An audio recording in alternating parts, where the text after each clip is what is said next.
നമ്മളെന്താ പറഞ്ഞു തന്നത്? അക്കില്ലേ, ഇസ്രായേൽ ഹമാസിനെയല്ലേ ടാർഗറ്റ് ചെയ്യുന്നത്? ഹമാസ് അല്ലേ സിവിലിയൻസിനെ അറ്റാക്ക് ചെയ്തത്? ഇസ്രായേൽ ഒരു ഡിഫൻഡീവ് മെക്കാനിസം അല്ലേ എടുത്തത്? അവർ ജീനോസൈഡലായിട്ട് ഒരു സ്റ്റേറ്റ്മെൻറ്റും ഇതുവരെ വന്നിട്ടില്ലല്ലോ എന്ന് പലരും ചോദിക്കാറുണ്ട്. അതിൻ്റെ കൂടെ ആഡ് ചെയ്ത് വരുന്ന വേറൊരു ചോദ്യമുണ്ട്. അതായത് ഇപ്പോൾ ഇസ്രായേലിൽ അങ്ങനെ ഒരു ഇൻറ്റൻഷൻ ഉണ്ടായിരുന്നെങ്കിൽ, സിവിലിയൻസിന് എല്ലാവരെയും കൊല്ലാനൊരു ഇൻറ്റൻഷൻ ഉണ്ടായിരുന്നെങ്കിൽ, അവരുടെ ഒരു മിലിറ്ററിയുടെ ഒരു ലെവൽ വെച്ചിട്ട് ഇതൊക്കെ എന്നേ ചെയ്ത് തീർക്കണ്ടേന്ന്. കാരണം അവർക്ക് നേരത്തെ ആവായിരുന്നല്ലോ, എന്തുകൊണ്ട് അത്രയും ടൈം എടുത്തത്? അത് സിവിലിയൻസിനെ സേവ് ചെയ്യാനല്ലേ എന്ന്. ശരിക്കും അങ്ങനെ അല്ലല്ലോ. അങ്ങനെ പല സ്റ്റേറ്റ്മെൻറ്റ്സ് അവർ നടത്തിയിട്ടുണ്ട്. അവിടുത്തെ മിനിസ്റ്റേഴ്സ് പോലും ഹിരോഷിമയിലൊക്കെ ഇട്ട പോലത്തെ ന്യൂക്ലിയർ ബോംബിൽ ഇടുന്നതിനെ കുറിച്ച് സംസാരിച്ചിട്ടുണ്ട്. ശരിക്കും പറഞ്ഞാൽ അവർ പല കാര്യങ്ങളും മറയ്ക്കുന്നു എന്നുള്ളതാണ് യാഥാർത്ഥ്യം. എന്നാലും ഇസ്രായേൽ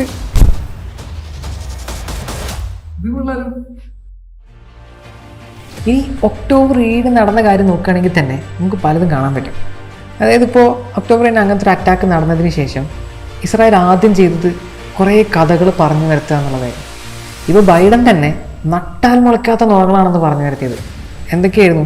40 കുട്ടികളെ ബിഹെഡ് ചെയ്യുന്നതിൻ്റെ വീഡിയോ അയാൾ കണ്ണുകൊണ്ട് കണ്ടു എന്ന് ഈ ഒരു വാർത്താമാധ്യമത്തിൽ വന്ന് പറഞ്ഞു. അതുപോലെ തന്നെ പല റേപ്പ് കേസുകളെ കുറിച്ചാണെങ്കിലും, അതേപോലെ ഈ പ്രഗ്നൻ്റ് ആയിട്ടുള്ള സ്ത്രീകളെ അവരുടെ വയറ് കീറി കുഞ്ഞിനെ പുറത്തെടുത്ത് 2 പേരെയും വധിച്ചിട്ടുണ്ടെന്നും അങ്ങനെ പല നട്ടാൽ മുളയ്ക്കാത്ത നുണകളാണ് അന്ന് ഇസ്രായേൽ പറഞ്ഞു വരുത്തിയത്. അതിനീ കണ്ട പല ചാനലുകളും കൂട്ടു നിൽക്കുകയും ചെയ്തിട്ടുണ്ട്. എന്തിനായിരിക്കും അത്രയും നുണകൾ അവർ പറഞ്ഞു വരുത്തിയിട്ടുണ്ടാവുക? ഇസ്രായേൽസ് ഫലസ്തീൻസിനെ അറ്റാക്ക് ചെയ്യുന്ന സമയത്ത് ഫലസ്തീൻസ് ഇതൊക്കെ അനുഭവിക്കേണ്ടവരല്ലേ എന്ന് ലോകത്തിനെ തോന്നിപ്പിക്കണം. ശരിക്കും പറഞ്ഞാൽ ഫലസ്തീൻസ് കയറി ചൊറിഞ്ഞിട്ടല്ലേ എന്നുള്ള ചോദ്യം പോലും അവിടെ നിന്നുണ്ടാവുന്നത്. അന്ന് ഇസ്രായേൽ പറഞ്ഞ ആ നുണകളിൽ ലോകം തന്നെ ഞെട്ടി. എല്ലാവരും ഒരു നിമിഷത്തേക്കെങ്കിലും ചിന്തിച്ചു ഫലസ്തീൻ എന്തൊരു ക്രൂരരാണെന്ന്. ഇസ്രായേൽ ഫലസ്തീനെ അറ്റാക്ക് ചെയ്തു. അത് മരണങ്ങൾ 1000ആയി, 2000ആയി, 3000ആയി, മരണനിരക്ക് തന്നെ കൂടിക്കൊണ്ടേയിരുന്നു. അപ്പോഴേക്കാണ് അവർ പറഞ്ഞത് പലതും കള്ളങ്ങളാണെന്ന് പുറത്തു വരുന്നത്. അപ്പം തന്നെ അവർ പലതും ചെയ്തു കഴിഞ്ഞിരുന്നു. അവരുടെ ഭാഗത്ത് അങ്ങനെ ശരിയുണ്ടെങ്കിൽ, അതായത് ഇപ്പോൾ ഹമാസ് 1200 വരെ കൊന്നത് തന്നെ അവർക്ക് ഹമാസിനെ അറ്റാക്ക് ചെയ്യാനൊരു കാരണമല്ലേ? പക്ഷെ അത് പോരാ. ഇവർക്ക് ലോകത്തിൻ്റെ മൊത്തം സപ്പോർട്ട് കിട്ടണം, എന്നാലേ ഇവർക്കൊരു വംശഹത്യ നടത്താൻ പറ്റുള്ളൂ.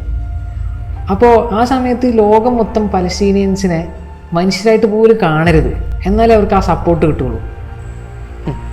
നമ്മളൊരു എക്സാമ്പിൾ നോക്കുകയാണെന്നുണ്ടെങ്കിൽ, ഇപ്പോൾ അബ്സോബ്രൈറ്റിൻ്റെ ഒക്കെ ഇൻസ്റ്റാഗ്രാം വീഡിയോ നോക്കുകയാണെന്നുണ്ടെങ്കിൽ മൂപ്പരിപ്പോൾ ഒമേഗകളിലൊക്കെ ഇസ്രായേലിനോട് സംസാരിക്കാറുണ്ട്.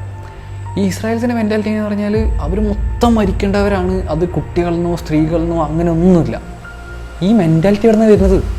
സോ നമ്മൾ പറഞ്ഞു വന്നത്, ഇവരിങ്ങനെ സ്ലോ ആയിട്ട് ചെയ്യുന്നത് കൊണ്ട് ഇതൊരു ജനസൈഡ് ആവാതിരിക്കുന്നൊന്നുമില്ല. അതുപോലെ തന്നെ ഈ സിവിലിയൻസിനെ രക്ഷിക്കാനുള്ള തത്രപ്പാടിലൊന്നും അല്ല ഈ പറഞ്ഞ 6 മാസം എടുത്തതെന്നും. അവർക്ക് വേണ്ടത് നമ്മളിപ്പോൾ ഈ ഹിറ്റ്ലറിനെയും ജർമ്മനിനെയും കണ്ടതുപോലെ നെതന്യാഹുവിനെയും ഇസ്രായേലിനെയും കാണാതിരിക്കണം എന്നുള്ളതാണ് ഒരു ലക്ഷ്യം. അതിനു വേണ്ടിയിട്ടായിരുന്നു അവർ ഇത്രയും സ്ലോ ആയിട്ടും കാര്യങ്ങളൊക്കെ ചെയ്യുന്നതും ഈ പ്രൊപ്പഗണ്ടയൊക്കെ ഇറക്കുന്നതും ഒക്കെ. ഇനിയാണ് നമ്മൾ മറ്റേ ചോദ്യത്തിലേക്ക് വരുന്നത്. നമ്മൾ കഴിഞ്ഞ എപ്പിസോഡിൽ പറഞ്ഞു വെച്ച ആ ചോദ്യം, അതായത് ഇപ്പോൾ ഇങ്ങനെ ഒരു അറ്റാക്ക് നടക്കുന്നതിനെക്കുറിച്ച് ഇസ്രായേലിന് അറിവുണ്ടായിരുന്നില്ലേ, അതോ അവരിതൊക്കെ അറിഞ്ഞിട്ടും കളിച്ചൊരു കളിയാണോ അതൊക്കെയാണ്? ഇസ്രായേൽ ദിനേന ചെയ്തുകൊണ്ടിരിക്കുന്ന ക്രൂരതകൾക്കിടയിൽ ഹമാസ് ഒന്ന് തിരിച്ച് അറ്റാക്ക് ചെയ്തപ്പോൾ സ്വാഭാവികമായും ഇസ്രായേൽ ചെയ്തുകൊണ്ടിരിക്കുന്നതെല്ലാം അവിടെ ജസ്റ്റിഫൈ ആവും. സോ മേ ബി അവരെല്ലാം അറിഞ്ഞിട്ടും ആക്ഷൻ എടുക്കാതിരുന്നതാവാം. കണക്കുകൾ നോക്കുകയാണെങ്കിൽ 600ഓളം പേരാണ് സിവിലിയൻസ് എന്ന് പറയുന്നത്. ബാക്കിയുള്ളതെല്ലാം സോൾജേഴ്സ് ആയിരുന്നു അന്ന് മരിച്ചിട്ടുള്ളതൊക്കെ. ഇനി ഈ സിവിലിയൻസിൻ്റെ കണക്കിൽ തന്നെ നമുക്ക് നോക്കിയാൽ മനസ്സിലാവും, ഈ ഇസ്രായേലിലെ തന്നെ അപ്പാച്ചി ഹെലികോപ്റ്റേഴ്സ് ഈ നോവ മ്യൂസിക് ഫെസ്റ്റിവലിൽ നിന്നും ഓടി രക്ഷപ്പെടുന്ന ആളുകളുടെ ആ കാറിലേക്കും അതുപോലെയുള്ള ആൾക്കൂട്ടത്തിലേക്കുമൊക്കെ ഫയർ ചെയ്യുന്നതിൻ്റെ ദൃശ്യങ്ങൾ നമ്മൾ കണ്ടതാണ്. അതുപോലെ ആളുകൾ താമസിക്കുന്ന സിവിലിയൻ ഹോംസിന് നേരെ അവരുടെ ടാങ്കുകൾ ഉപയോഗിച്ച്, ഈവൻ ഹോസ്റ്റേജസിനെല്ലാം ഹമാസ് ഇങ്ങനെ ഒരുമിച്ച് നിർത്തിയപ്പോൾ ആ വീടുകളിലേക്ക് വരെയും ഈ പറഞ്ഞ ടാങ്കുകൾ ഉപയോഗിച്ച് അവർ ഫയർ ചെയ്യുന്നതിൻ്റെ വീഡിയോസും നമ്മൾ കണ്ടതാണ്.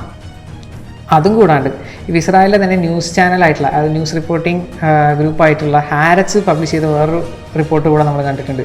അതായത് ഈ അവരുടെ കാനൈൻ സ്ക്വാഡിൻ്റെ ഗോപ്രോ ക്യാമറകളിൽ ഇസ്രായേലിൻ്റെ IDF സോൾജേഴ്സ് തന്നെ അവരുടെ സിവിലിയൻസിന് നേരെ ഫയറിങ് ചെയ്യുന്നതിൻ്റെ വീഡിയോസും പുറത്തു വന്നിട്ടുണ്ട്. സോ നമ്മളിപ്പോൾ നോക്കുന്ന സമയത്ത് നമുക്ക് മനസ്സിലാവും, ഒരുപാട് ഫ്രണ്ട്ലി ഫയർ ഉണ്ടാവുകയും ഒരുപാട് പേരെ കൊന്നത് ഇസ്രായേൽ തന്നെ ആവുകയും ചെയ്യുന്നുണ്ട്. എന്നിട്ട് ഇവർ കണക്കുകൾ പുറത്തു വിടുന്ന സമയത്ത് ഇസ്രായേൽ കൊന്നതിൻ്റെ കണക്കും ഹമാസ് കൊന്നതിൻ്റെ കണക്കും ആഡ് ചെയ്തിട്ടാണ് ഹമാസിൻ്റെ പേരിലാക്കി പുറത്തു വന്നത്. ഈ 1200 എന്ന് പറയുന്നതിലെ എല്ലാവരും ഹമാസ് കൊന്നവരല്ല. സോ ഇതൊക്കെ ഇവർ ചെയ്യുന്നത് എന്തിനു വേണ്ടിയിട്ടാണ്? ലോകത്തിൻ്റെ ഒരു സപ്പോർട്ട് അവർക്ക് കിട്ടാൻ വേണ്ടിയിട്ടാണ്.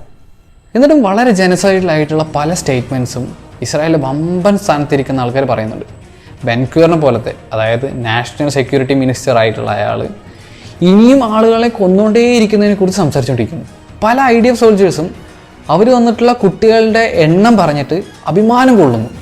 അവരെന്തൊക്കെ ചെയ്താലും അവർക്കെതിരെ ഒരു ആക്ഷനും ഉണ്ടാവില്ല എന്ന പൂർണ്ണ വിശ്വാസം അവർക്കുണ്ട്. എടാ, ഈ BBC-യും CNN ഒക്കെ അവരുടെ ആദ്യം പറഞ്ഞ നെറേറ്റീവിൽ നിന്ന് ചെറുതായിട്ട് മാറുന്നുണ്ടോ എന്നുള്ളത് നിനക്ക് തോന്നിയിട്ടുണ്ടോ? ഓഫ്കോഴ്സ് ഉണ്ടാവുമല്ലോ. കാരണം ആദ്യത്തെ തന്നെ ഈ ഇസ്രായേൽ കുറേ ഇതുപോലത്തെ പ്രൊപ്പഗണ്ടകൾ പുറത്തു കൊണ്ടുവരുമ്പോൾ, അവരിങ്ങനത്തെ കുറേ ഫോൾസ് ന്യൂസുകൾ പുറത്തു കൊണ്ടുവരുമ്പോൾ അതിൻ്റെ ഒരു ഫാക്റ്റ് പോലും ചെക്ക് ചെയ്യാതെ ഈ BBC-യും CNN പോലുള്ള വലിയ വലിയ ചാനലുകൾ ഇതിനെ പബ്ലിഷ് ചെയ്യുന്നു. എന്നിട്ട് ലോകത്തിനെ മൊത്തം ഇസ്രായേൽ സപ്പോർട്ടേഴ്സാക്കി മാറ്റുന്നു. അതിൻ്റെ പേരിൽ ഒരു വലിയ കൂട്ടക്കൊല അവർ നടത്തുന്നു. എന്നിട്ട് കുറേ ദിവസത്തിന് ശേഷം, ഒരു വലിയ മാസക്കർ നടന്നതിന് ശേഷം അവർ പിന്നീട് വന്നിട്ട് അതിൽ ചെറിയ പ്രശ്നങ്ങളുണ്ടായിരുന്നു, അതൊക്കെ തെറ്റായിരുന്നു, ഞങ്ങൾക്ക് തെറ്റ് പറ്റിയതാണെന്ന് പറഞ്ഞ് അപ്പോളജൈസ് ചെയ്യുന്നു. എന്നിട്ട് പിന്നീടും പല പ്രൊപ്പഗണ്ടകളും കൊണ്ടുവരുന്നു. അതിനുശേഷം ഇതുപോലൊരു കൂട്ടക്കൊല നടക്കുന്നു, അവർ വീണ്ടും വന്ന് അപ്പോളജൈസ് ചെയ്യുന്നു. ഇങ്ങനെ ഓരോ മാസക്കറിനും മുമ്പ് ഇവരെന്തെങ്കിലുമൊക്കെ ഒരു പ്രൊപ്പഗണ്ടയോ ഒരു ഫോൾസ് നറേറ്റീവോ പുറത്ത് കൊണ്ടുവന്നതായിട്ട് നമുക്ക് കാണാൻ പറ്റും. ആക്ച്വലി ന്യൂസ് മാത്രമല്ല, വേൾഡ് ലീഡേഴ്സ് അങ്ങനെ ആയിരുന്നില്ലേ? എന്ത് വന്നാലും ഇസ്രായേലിലൂടെ മാത്രമേ നിൽക്കുള്ളൂ എന്ന് പറഞ്ഞിട്ട് ഈ പറഞ്ഞ 6 മാസത്തെ ജീനോസൈഡിനെ എനേബിൾ ചെയ്ത ആൾക്കാർ. എന്നിട്ട് ഇപ്പോൾ അവർക്കെന്തൊരു മനംമാറ്റം, ഇപ്പോൾ സീസ് ഫയർ വേണമെന്നൊക്കെ പറയുന്നത്. എന്നാലും എന്തായിരിക്കും അതിനുള്ളൊരു ലോജിക്ക്?